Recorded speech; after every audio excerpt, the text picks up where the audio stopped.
नमस्कार दोस्तों, आज एक बार फिर से मैं उपस्थित हुआ आप सबों के बीच करंट इलेक्ट्रिसिटी के तीसरे वीडियो लेक्चर के साथ। और इस वीडियो लेक्चर में हम लोग बहुत ही इंपॉर्टेंट टॉपिक पढ़ने वाले हैं जिसका नाम होगा ओम का नियम। ओम एक वैज्ञानिक का नाम है जिन्होंने, ये जर्मनी के वैज्ञानिक हैं जिन्होंने यह बताया कि कोई भी विद्युत धारा हो और उसके बीच मौजूद किसी भी सिरों के बीच जो विभवांतर होता है, जो उसका विभव होता है, उसमें उसका क्या संबंध है। जैसे अगर हम लोग बात करें कि यहाँ पर कोई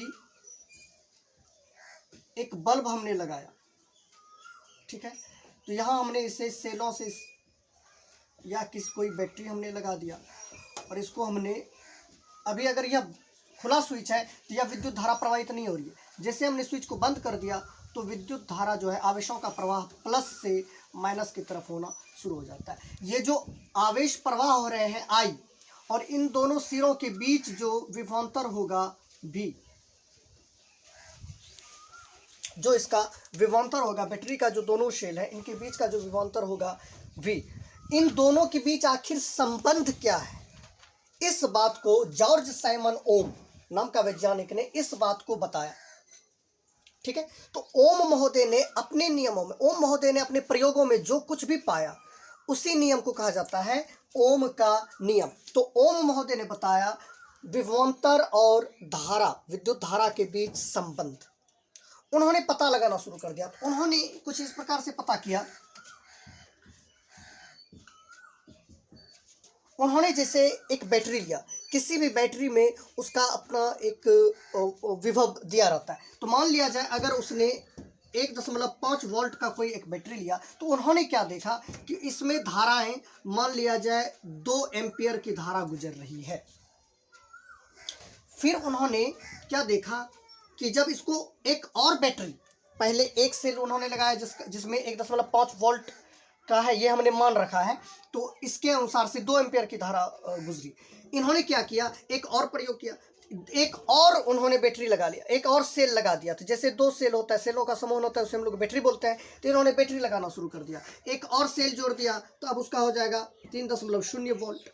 जैसे इसको हमने दुगुना कर दिया तो यह विद्युत धारा भी दुगुना हो गया, अर्थात 4 एम्पियर की धाराएं बहने लगी। इन्होंने एक और प्रयास किया, इन्होंने सोचा एक और सेल लगा दिया जाए। तो जैसे एक और सेल लगा दिया गया तो इसमें 4.5 वोल्ट हो गया, तो यह तिगुना हो गया। जैसे यह तिगुना बैटरी कर दिया तो इसमें धाराएं भी 3 गुने बहने लगे, अर्थात 6 एम्पियर की धाराएं बहना शुरू हो गया। यहां से आप क्या समझ रहे हो, इन्होंने अपने प्रयोगों में पाया कि जैसे जैसे हम विभवांतर को बढ़ाते हैं वैसे वैसे विद्युत धारा भी बढ़ती चली जाती है।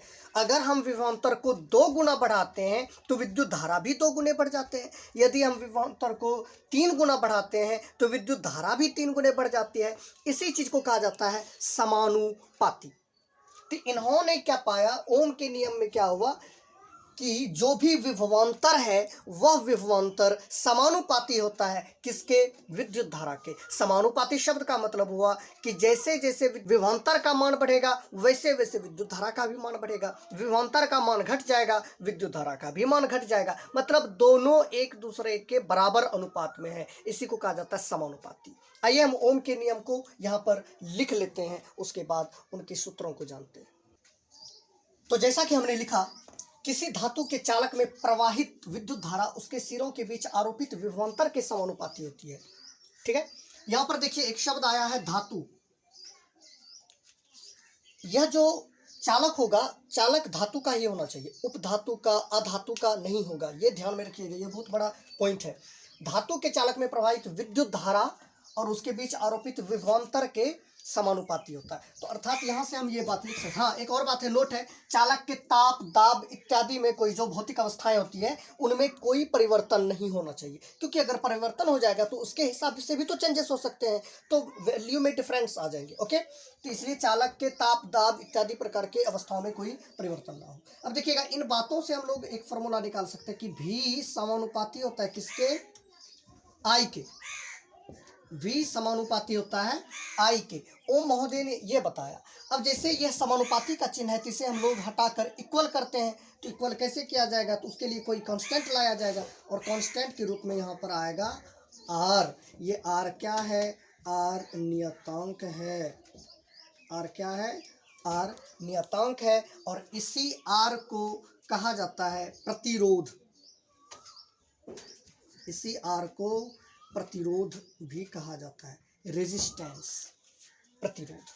प्रतिरोध के बारे में हम लोग जानेंगे। यही है आपका ओम का नियम, V is equal to I R. Ohm महोदय ने अपने नियम में बताया कि यह विभव जो विभवांतर है यह समानुपाती होता है विद्युत धारा के, और इससे हमने निकाला V is equal to I R, जहाँ पर R एक नियतांक है और इस R को प्रतिरोध कहा जाता है।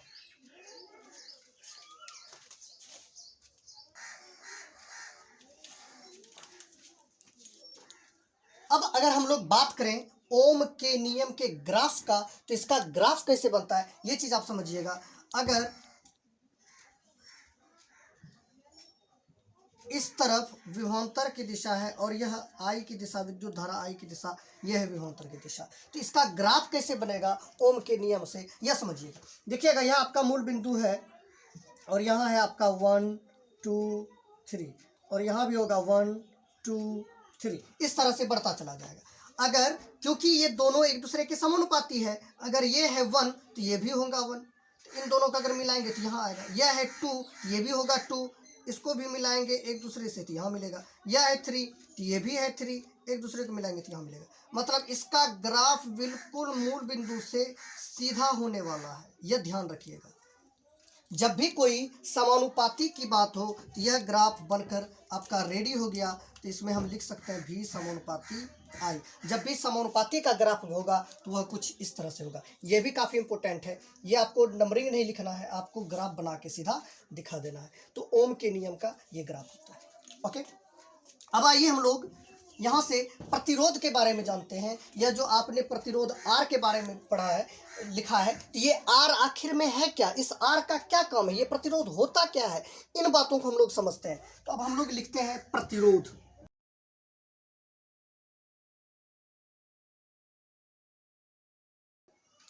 तो हमने यहाँ पर लिखा किसी पदार्थ का वह गुण जो उससे होकर प्रवाहित विद्युत धारा में रुकावट उत्पन्न करता है उसे प्रतिरोध कहा जाता है। प्रतिरोध का मतलब हुआ विद्युत धारा में, विद्युत धारा के प्रवाह में रुकावट, जो भी रुकावट उत्पन्न करेगा उसी को उसका प्रतिरोध कहा जाएगा।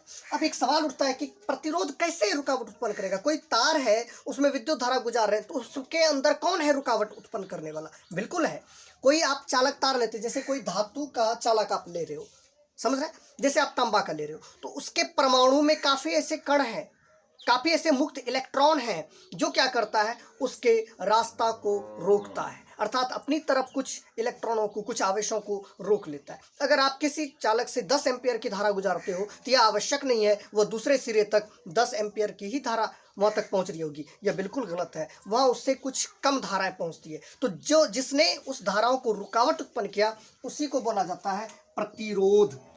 अब प्रतिरोध का फॉर्मूला हम लोग ओम के नियम से लिख सकते हैं। प्रतिरोध का क्या फॉर्मूला निकलेगा, तो यहाँ से हम लोग R इज इक्वल टू निकाल सकते हैं, प्रतिरोध का value R is equal to, तो क्या हो जाएगा V अपॉन I, ये आपका निकल आएगा प्रतिरोध के बारे में।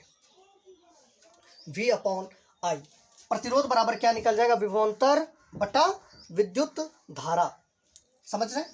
अब इसका अगर आप प्रतिरोध का SI मात्रक निकालना चाहो तो इसका SI मात्रक क्या होगा, प्रतिरोध का SI मात्रक, यहाँ है विभवांतर, विभवांतर का SI मात्रक होता है वोल्ट और नीचे है I विद्युत धारा, इसका SI मात्रक होता है एम्पियर, तो वोल्ट पर एम्पियर आप लिख सकते हो। क्योंकि इस बात को जॉर्ज साइमन ओम महोदय ने बताया, इसलिए उनके सम्मान में हम यहाँ पर इसके SI मात्रक को लिख सकते हैं ओम। ये जो आपने चिन्ह दिया है इस चिन्ह को कहा जाता है ओम, अर्थात 1 ओम बराबर 1 वोल्ट पर एम्पियर होता है। ये रहा आपका SI मात्रक, इसको आप लोग क्या बोलोगे, इसी को हम लोग बोलते हैं ओम। ओके, समझ रहे हैं बात को? अब इसका स्क्रीनशॉट ले लें, मैं और प्रतिरोध के बारे में कुछ बताता हूँ। आइए हम लोग अगले पॉइंट का डिस्कशन करते हैं। हमने लिखा प्रतिरोध की निर्भरता। ये जो प्रतिरोध है यह किन किन बातों पर निर्भर करता है, इन चीज़ों को समझते हैं। प्रतिरोध मीन्स विद्युत धारा के प्रवाह में रुकावट उत्पन्न करने वाला। ये जो रुकावट उत्पन्न करता है ये किन किन बातों पर निर्भर करता है ये समझिएगा। मान लिया जाए ये कोई चालक तार है और इसकी अपनी कोई एक लेंथ है, और यह दूसरा चालक तार है, इसका भी अपना कोई लेंथ है। इसको हम कह देते हैं L1 और इसको बोल देते हैं L2। अब आप हमें बताइएगा कि दोनों में किस चालक तार में, L1 में या फिर L2 में, किस में प्रतिरोध का मान अधिक होगा। इस बात को आप हमें बताएंगे। स्वाभाविक बात है, जो चीज जितना लंबा होगा उसमें उतनी ही ज़्यादा रुकावट उत्पन्न करने वाला बढ़ जाएगा। यदि आप अपने घर से 2 किलोमीटर का रास्ता तय करो तो आपको परेशानियां जितनी भी होंगी, अगर आप 10 किलोमीटर का रास्ता तय करो तो 10 किलोमीटर में आपको परेशानी अधिक मिलेंगी, 2 किलोमीटर में उससे कम मिलेंगी। अर्थात जितना लेंथ बड़ा होगा उतना ही आपकी परेशानियां बढ़ेंगी। समझ रहे बात को? तो प्रतिरोध, यदि चालक तार इतना लंबा है तो इसमें प्रतिरोध इसी के अनुसार से उतना ही होगा। अगर हमने इस तार की लंबाई को बढ़ा दिया तो इसमें प्रतिरोध भी बढ़ गया। अर्थात यदि किसी तार की लंबाई बढ़ जाती है तो उसका प्रतिरोध भी बढ़ जाता है। तो यहाँ से हम लोग इस बात को लिख सकते हैं कि यह R समानुपाती होता है L के। R समानुपाती होता है L के, अर्थात लंबाई जब बढ़ता जाएगा तो उसका प्रतिरोध भी बड़ा होता चला जाएगा। दूसरी बात हम लोग समझते हैं, यह जो आप लोग ये जो गोलाई देख रहे हैं, एक तो हम लोगों ने चर्चा कर लिया लंबाई का, लेंथ का, कितना वो लंबा है उसमें प्रतिरोध क्या होती है। दूसरी, यह जो चालक तार होता है इसका अपना एक अनुप्रस्थ काट है। अनुप्रस्थ काट क्या होता है, जैसे कि इधर से ये समझ लीजिए, अगर ये कोई चालक तार है, यहाँ से अगर तार प्रवेश करता है, ये जो आप लोग हिस्सा देख रहे हो, गोलाई जो देख रहे हो, इसी क्षेत्रफल को कहा जाता है अनुप्रस्थ काट। तो अनुप्रस्थ काट का क्षेत्रफल, तो जितना अनुप्रस्थ काट का क्षेत्रफल होगा, अगर हम लोग इस अनुप्रस्थ काट की बात करें और एक बड़ा सा अनुप्रस्थ काट हमने बना लिया, ये इसको हम लोग बोल देते हैं A1 A2। ए बोले तो एरिया, दोनों अनुप्रस्थ काट का अपना अपना एरिया है। अब यहां पर बताएंगे किसमें प्रतिरोध अधिक होगा, इन बातों को बताइएगा। यहां पर समझिएगा, जिसका एरिया कम होगा प्रतिरोध उतना ज्यादा होगा, जिसका एरिया बड़ा होगा प्रतिरोध उतना कम होगा। आपको ये बात समझ में नहीं आएगी, हम समझाते हैं इस बात को। यह हमने आपके सामने एक गेट रखा हुआ है और एक और गेट हमने बना लिया। ध्यान से देखिएगा, दोनों गेट, यह छोटा है और यह थोड़ा बड़ा है। अगर आप 10 व्यक्ति को इस गेट से गुजारते हो और 10 व्यक्ति को इस गेट से गुजारते हो तो आप लोग क्या देखोगे, इसमें ज़्यादा रुकावट होगी, मतलब इसमें उसको उतना ही ज़्यादा दिक्कत होगी जाने में। क्यों? क्योंकि यहाँ पर प्रतिरोध ज़्यादा है, रुकावट वो ज़्यादा कर रहे हैं। छोटा सा गेट है तो आदमी कैसे पार करेगा। अगर वही गेट बहुत बड़ा हो जाए फिर उसको तकलीफ नहीं होगी, उसमें रुकावट उतना ही कम होगा। ठीक उसी प्रकार से अनुप्रस्थ काट का क्षेत्रफल जितना बड़ा होगा प्रतिरोध उसमें कम उत्पन्न होंगे, और अनुप्रस्थ काट का क्षेत्रफल जितना कम होगा प्रतिरोध उसमें ज़्यादा होंगे। जैसे आप एक छोटी से सड़क पर आप जाइए तो उसमें ट्रैफिक का उतना ही ज़्यादा परेशानियाँ होती है। अगर एक गाड़ी आपके सामने आ गया तो आपका जो स्पीड है वो बिल्कुल आप कम कर लोगे। क्यों? प्रतिरोध हो गया। अगर सड़क की चौड़ाई बहुत बड़ी हो, एक कार भी आ गया तो हम लोग साइड से होकर जा सकते हैं। तो अगर एरिया बड़ा हो तो प्रतिरोध कम उत्पन्न होते हैं, एरिया छोटा हो तो प्रतिरोध ज़्यादा उत्पन्न होते हैं। तो इस बात से हम लोग यहाँ से लिख सकते हैं कि R व्युत्क्रमानुपाती होता है एरिया के। अर्थात अगर एरिया बड़ा होगा तो प्रतिरोध छोटा होगा, एरिया छोटा होगा प्रतिरोध ज़्यादा होगा। व्युत्क्रमानुपाती का यही मतलब होता है। आइए इन सभी बातों को हम लोग फ्रेश से यहाँ पर लिख लेते हैं। तो हमने लिखा किसी तार का प्रतिरोध R उसकी लंबाई L के समानुपाती होता है, जैसा कि आपको मैंने अभी दिखाया, इसलिए R समानुपाती L। दूसरा बात लिखा कि किसी तार का प्रतिरोध उसके अनुप्रस्थ काट के क्षेत्रफल के व्युत्क्रमानुपाती होता है, R व्युत्क्रमानुपाती 1/A। अब इन दोनों समीकरणों से हम लोग क्या देखते हैं, समीकरण 1 व 2 से ये भी R के ये है, तो हम लोग इसको जब इकट्ठा करेंगे तो ये हो जाएगा L/L, ये हो जाएगा। अब इस बातों को हम लोग यहाँ पर समानुपाती के चिन्ह को हटाएंगे और इस जगह पर हम लोग इक्वल करेंगे। इक्वल करने के लिए हमें क्या करना होता है, कोई ना कोई कांस्टेंट की आवश्यकता होती है। तो इसमें कांस्टेंट के रूप में हमने रो लाया है,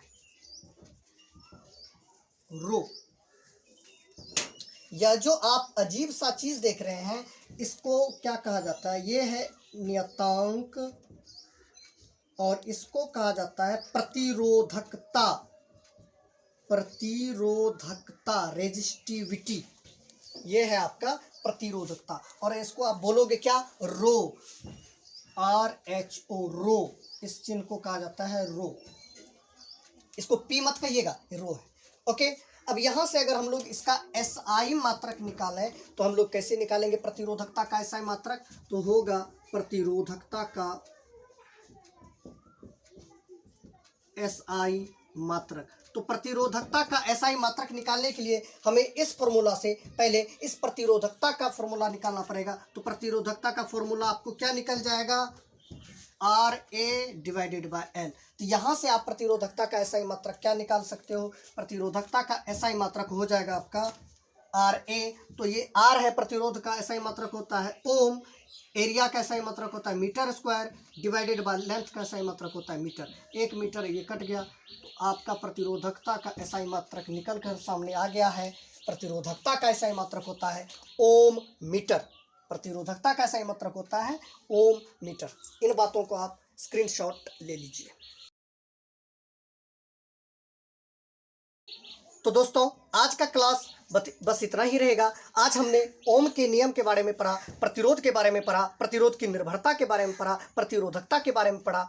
यहाँ तक कि जितनी भी बातों को मैंने आज सिखाया है, अगर आपको थोड़ा सा भी समस्या हो आप कमेंट में लिखकर हमें भेजें, तो मैं वहाँ से आपके समस्याओं का निदान करने की कोशिश करूँगा। अगर आप लोगों को बातें समझ में आती है तो आप कमेंट में ये भी बताएँ कि आपको कितना हद तक समझ में आती है, ताकि हमें पता चले कि हम किस स्तर से आपको पढ़ा पा रहे हैं या समझा पा रहे हैं। ओके, अगले दिन मिलते हैं हम लोग अगले वीडियो लेक्चर के साथ। तब तक के लिए शुभ विदा।